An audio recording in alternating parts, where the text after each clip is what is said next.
তো শেষমেশ ব্রাজিলকে ঠকানোর মন্ত্র रहा नहीं जाता।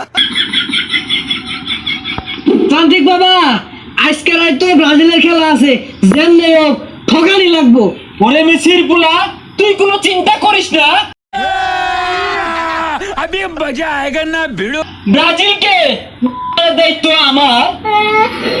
আরে খারাপ কথা কোন খেলে গিয়া, খালি ম্যাচটা ঠকাই দে। A few moments later. একটু নাগিন নাচনি হবে।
ओ भाई मारो मुझे, मारो मारो मुझे, मारो मारो नहीं, ये मजाक हो रहा है। एक सेकंड यार।